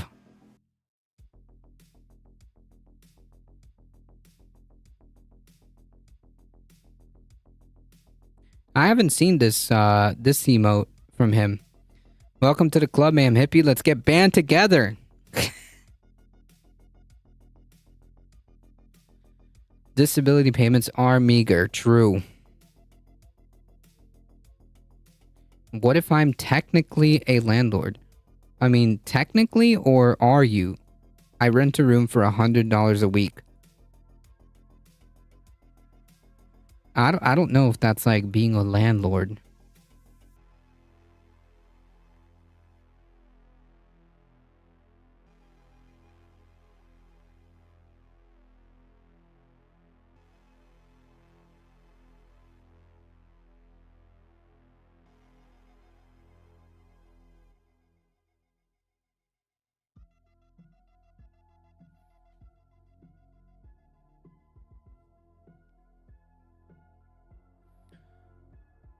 All right, folks, pay attention if you live in Ohio.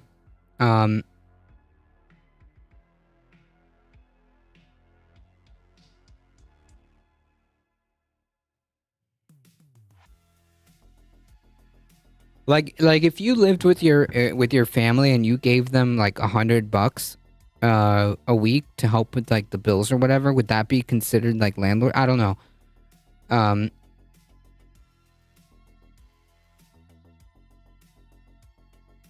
I don't know. All right, folks, if you live in Ohio or know somebody in Ohio, Ohio has some rare good news. Yeah, this is a rare Ohio W, okay? A proposal to legalize recreational marijuana was cleared on Wednesday to appear on a statewide ballot this fall after the Republican-led state legislature failed to act on it. The measure would allow adults 21 and over to buy and possess up to 2.5 ounces of cannabis and grow plants at home. A 10% tax would be imposed on purchases to be spent on administrative costs, addiction treatment programs, and municipalities with dispensaries and social equity and job programs. Republican Secretary of State Frank LaRose determined that the coalition to regulate marijuana, like alcohol, has submitted 127,772 valid signatures, more than 124,046 needed to put the question before voters on November 7th. In July, organizers had originally submitted a fewer signature than required, but given 10 days to try again. During that grace period, they collected the additional 4,405 signatures. If the issue passes, Ohio would be the 24th state to legalize cannabis for adult use. I live with my parents and pay for utilities and some other mortgage, but I did it because we are a family. Yeah, I mean, like the same would be for like, I don't know, if you had just like somebody living, helping you out. I don't know. I don't know if I would consider that like landlording. I'm thinking like people hoarding like excess housing, right?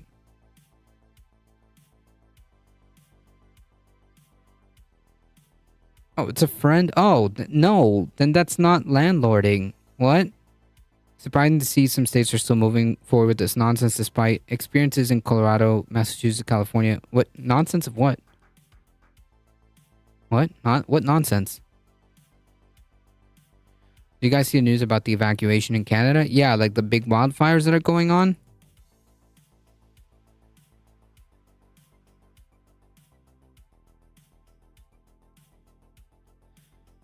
Quote, this isn't groundbreaking. Tom Herron, the coalition spokesperson, said in a statement when the signatures were submitted, we're just trying to get Ohio in line with its neighbors, Michigan and Illinois. Legalizing marijuana, the article you're reading? What nonsense? What are you talking about? Are you against the legalization of marijuana?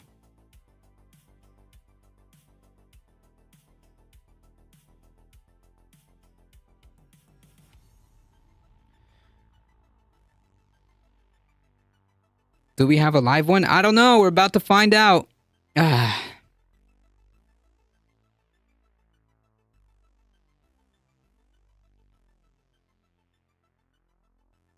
The experiences of increased tax revenue? I would like a word with someone who thinks Illinois is a neighbor of Ohio.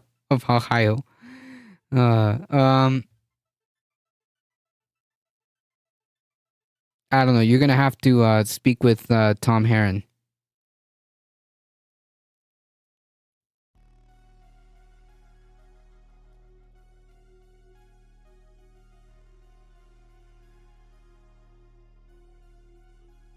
Did they mean Indiana? Maybe they meant Indiana. I don't know. Whatever.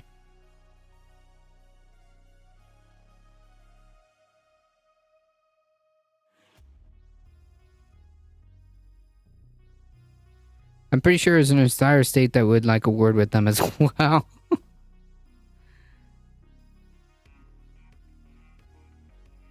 I'm confused. You're literally reading an article about marijuana legalization. You're asking me what I'm talking about.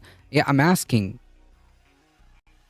If you think marijuana, the legalization of marijuana is bad, why? What is the thought process behind that? But is it not? But it's not legal in Indiana, right? So I don't know.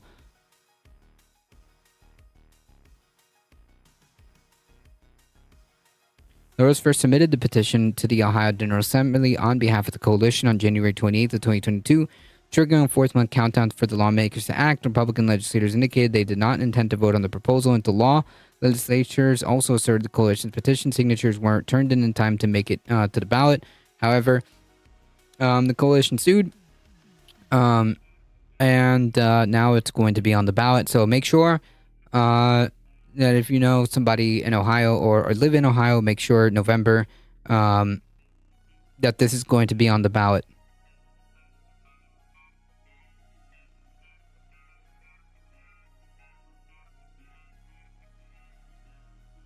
I can't support my local dealers anymore. When it's legal, you support big business. True. That's exactly what happened. Have even bigger marijuana black markets than pre-legislation, despite advocates telling us that legalization would cripple black markets. Is that even true?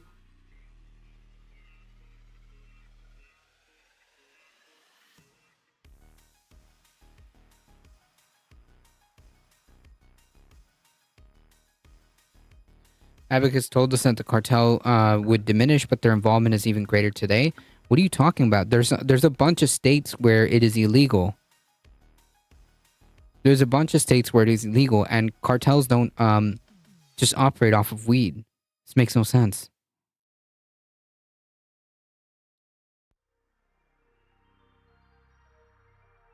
The whole point of legalizing marijuana is to have less people in prison for a non-crime.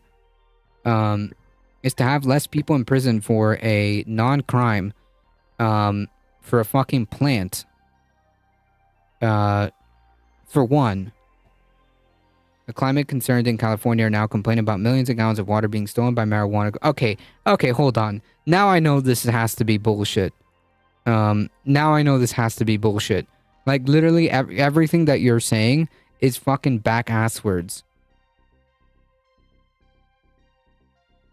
Everything you're saying is completely back-ass words. The problem with water is not marijuana, dude. What?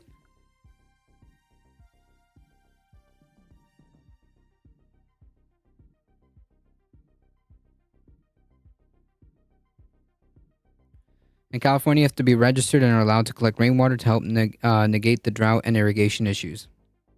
This makes zero sense. Anyways, yeah, like now I know this is completely back-ass words. When you're talking about, like, where did these clowns come from? I don't know. Makes no sense. You cannot get rid of the black markets completely. If you want to minimize the issue, though, you should make sure legal weed isn't unaffordable. True.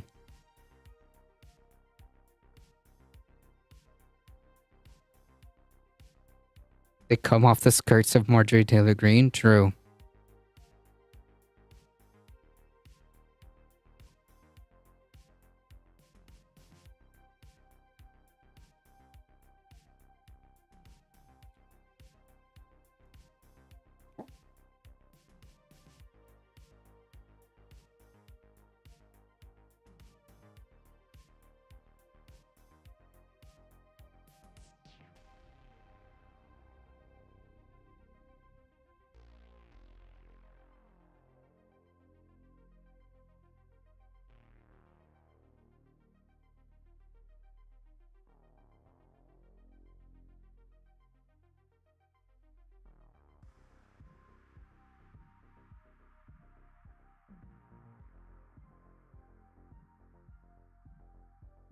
Wait.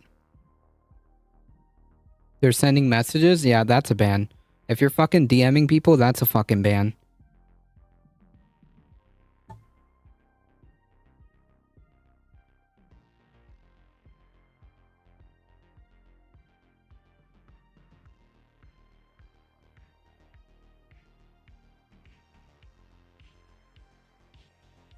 Look, what they're claiming isn't true.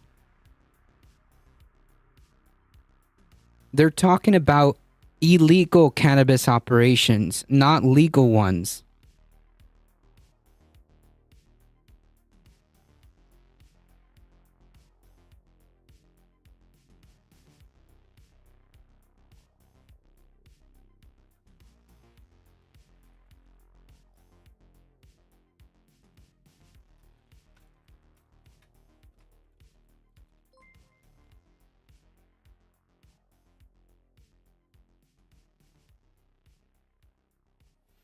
Yeah, legalization has invited illegal pot growing.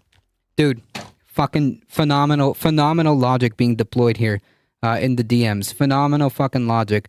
Yeah, dude, legalization has brought along with it the illegal market. Got it. Makes sense. The illegal market wasn't here before, folks. Got it. Phenomenal fucking logic. Anyways, yeah, so what this person has said is completely not true.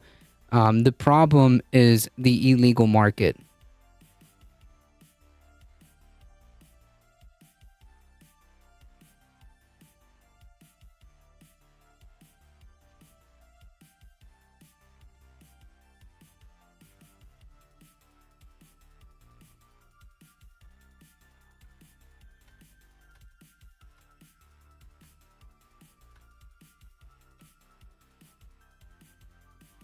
But I can legally grow and do legally grow. Right, like he's complaining, like this person's complaining about like, oh, legalization is... Bro,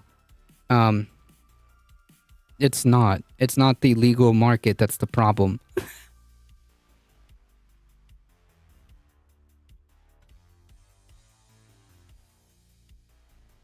Yeah, so anyways...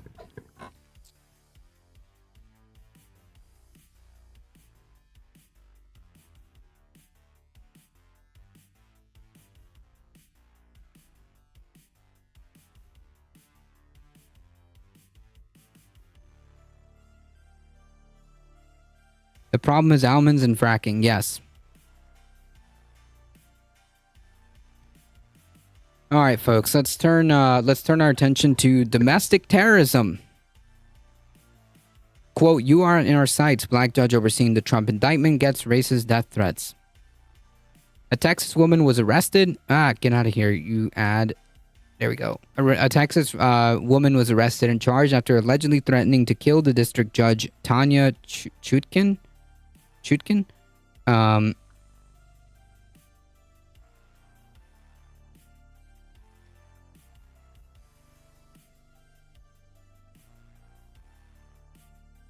Texas Representative Sheila Jackson Lee and others. Abigail Shry of Texas, of course, is accused of calling Chutkin's chamber earlier this month, calling her a racial slur, and threatening to kill anyone who went after former President Trump.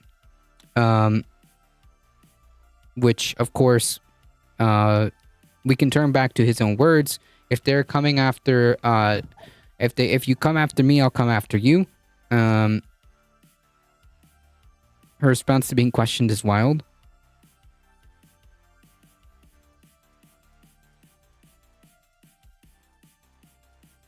Most people who can legally grow will and grow their own. I trade my neighbors and local farms. Yeah, like the problem. Yeah, the whole problem was the fucking like illegal operations that were stealing water. That's the issue, not the decriminalization of fucking marijuana. Anyways,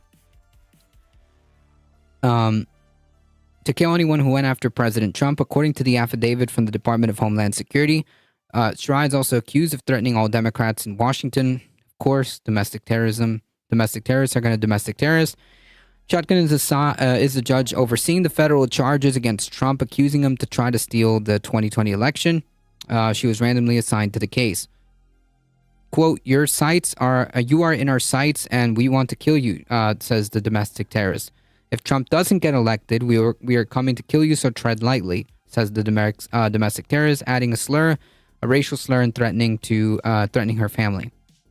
Law enforcement determined that the caller's number was issued to a phone owned by Shreya and then went to her home, where she admitted to making the call to the judge's chambers. Shreya was appointed as a federal public defender, and has a bond hearing set for September 13th. Christian nationalist bigots are going to Christian nationalist bigots. Yeah, but this is a step beyond that. This is domestic terrorism. This is domestic terrorism.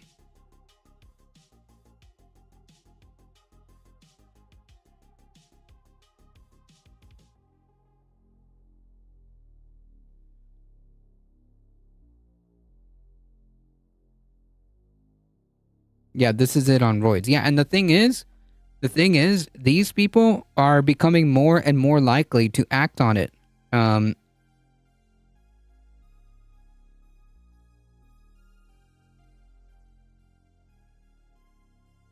saw another article that she said she told the agent questioning her that she had no plans to travel to fulfill her threats, but the judge came to her town, so they better watch out. Oh, Jesus.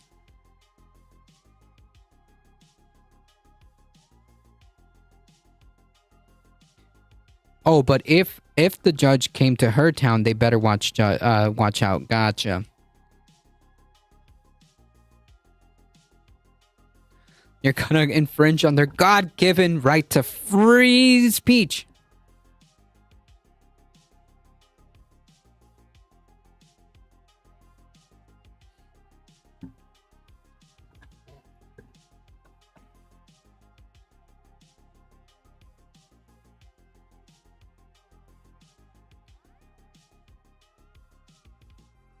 No plans to fulfill her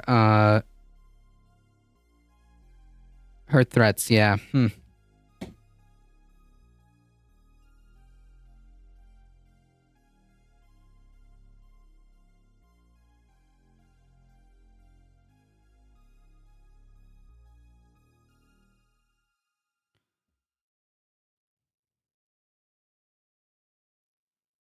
The freedom of screech. Freedom of screech. Love it. All right. Last article. More domestic terrorism. This one a little bit more broad. Purported names, photos, and addresses of Fulton County grand jurors circulate on far-right internet.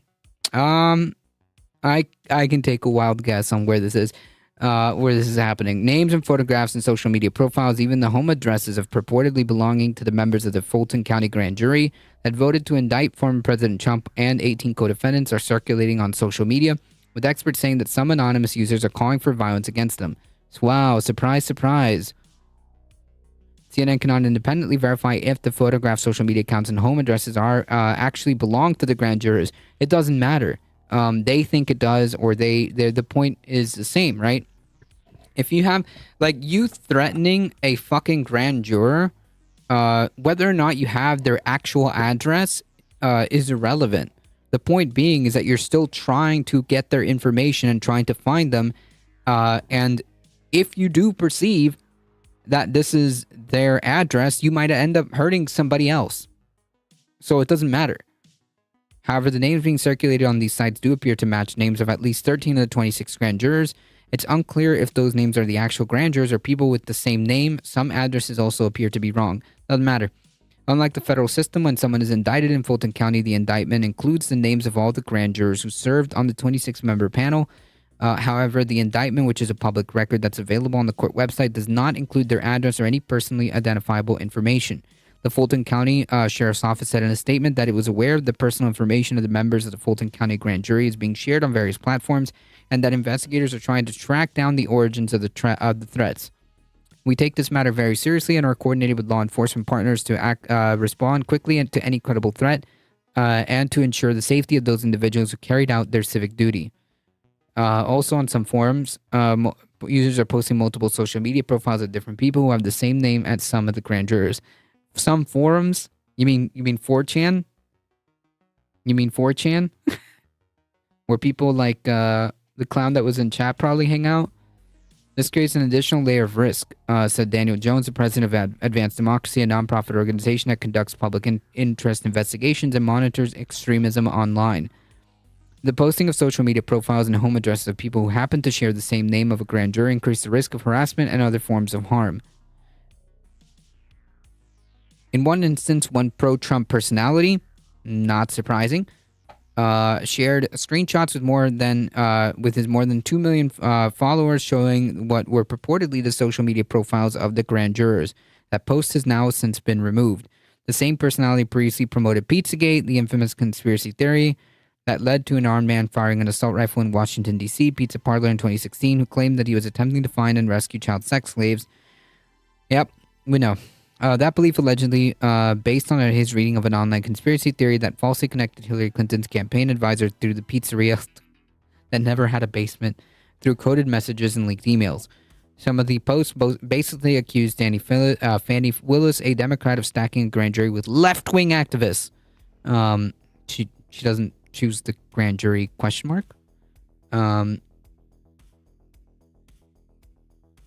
Didn't the Washington Post certainly share that information to the jurors, though? Or did I catch that wrong? No, I think that they have the names because that's public record.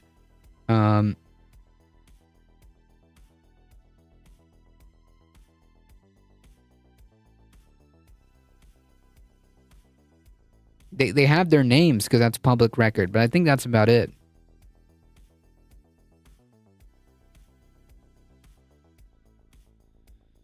The politics and voting history of potential grand jurors are not discussed during the selection process, which occurs mostly in an open court and was observed by CNN and other reporters. Ben Decker, the CEO of Memetica, a threat intelligence agency company, told CNN that many of the platforms where these discussions were taking place have a long history of being linked to violent extremism. 4chan, including slate of mass shootings, politically motivated acts of violence, like the Capitol. And yeah, 4chan. This is fucking... They're talking about 4chan. So far, none of the grand jurors have publicly spoken out about the high-profile case. The panel of Atlanta area residents were sworn in and voted on routine indictments in gun and drug cases before Willis brought them on to the case. They spent 10 hours behind closed doors, hearing the testimony that was presented by prosecutors from key witnesses, including Georgia's former lieutenant governor and former state lawmakers, before approving the historic indictment. Okay, so, like, did she...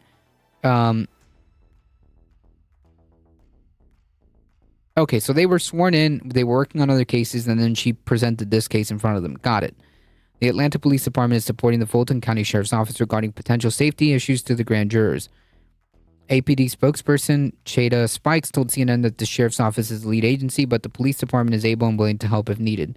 A law enforcement source with knowledge of the security situation told CNN that the jurors are being doxxed and their safety is a main concern right now. We are in a situation where people are being threatened to be killed for doing their civic duty. It is an unfortunate reality that is part of Georgia law. Their names are made public, but that's what we're dealing with right now, that we're dealing with, the source told CNN. The source said it will be up to the sheriff's office to initiate a directed patrols to protect jurors and alert the individual police departments about specific threats. Why is this why there's a push for January 6th January court date now? I don't know.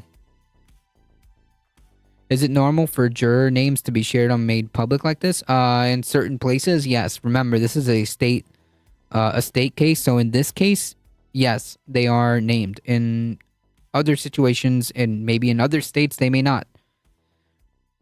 The source said there may be a statement later on Thursday from the sheriff's office related to juror safety. Yeah, I mean, what else can we expect when we have fucking, like, Trump posting on his social media the way he posts, and, like, these people are fucking, like, primed to do this shit. All of these fucking cult members.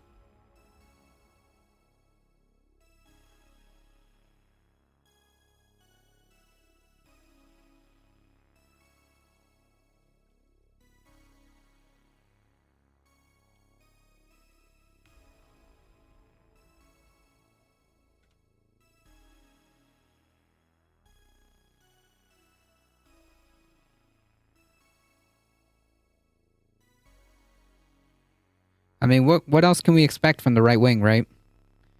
Like the Proud Boys standing by? Yeah. Another domestic terrorist group.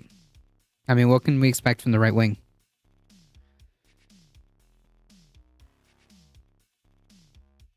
All right, folks, we made it. We got through everything.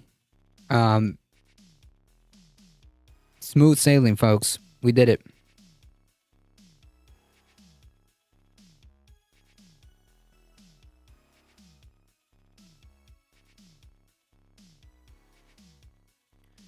All right, folks, I got to get going. If you enjoy the content, don't forget to hit the follow button.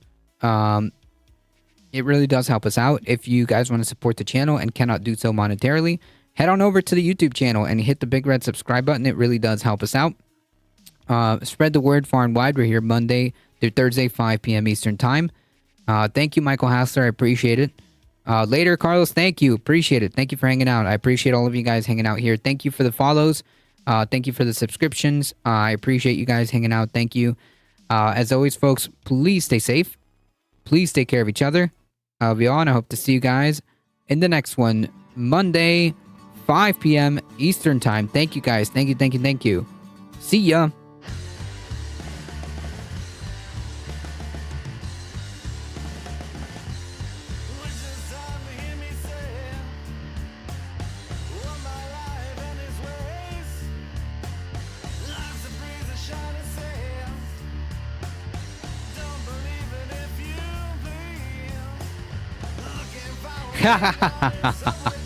Oh man, the people's elbow.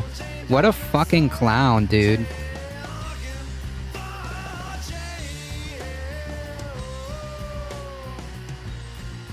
Cool.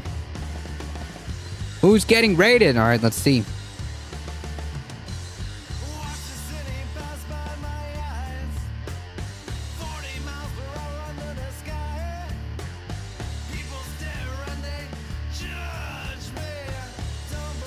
Alright, hang tight, folks. We're heading out in 5, 4, 3, 2, 1. See ya.